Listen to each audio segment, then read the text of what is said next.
Baltais piesnigušais meža ceļš Jelgavas pievārtē 443 slimnīcas ģintarmuižu iemītniekiem bija pēdējais. Šeit garajos kalnos meža biezoknī 1942. gada 8. janvārī viņi visi tika nošauti, un viņu vienīgais noziegums bija slimība.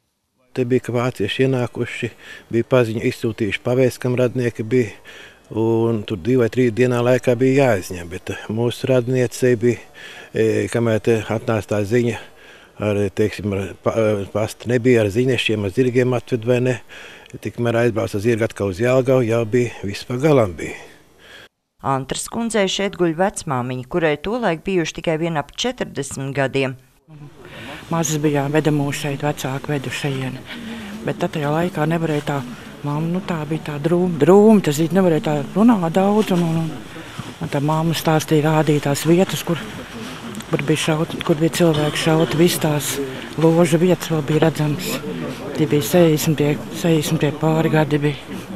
Ik gadu 8. janvārī pieminot slimnīcas ģintarmuižu vēstures traģiskāko lapus, meža biezoknī netālu no Jelgavas gūst ciedi un iedegs svecīšu liesmiņas. Šogad īstenot arī senu Latvijas pirmā prezidenta Jāņa Čakstes mazmeitas ieceru izveidot piemiņas plāksnes, kurās iegravēti visu garajos kalnos nošauto 442 slimnīcas ģintarmuižu klientu un viena ārsta vārdi. Es biju krustdēls Intai Čakstei.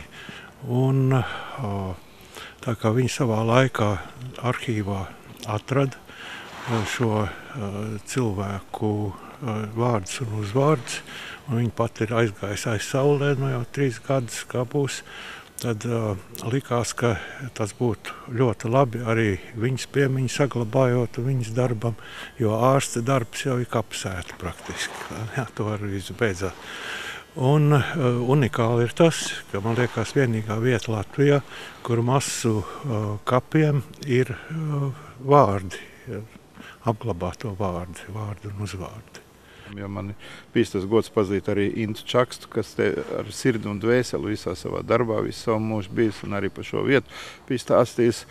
Un mēs piesaistījām mākslinieku un izveidojām te veselu ansambli. Te vajadzēja būt it kā vairāk, bet vienmēr šīs problēmas faktiski ir pirmā kārta, tā otrā kārta tas ir atkarīgs no ziedojumiem.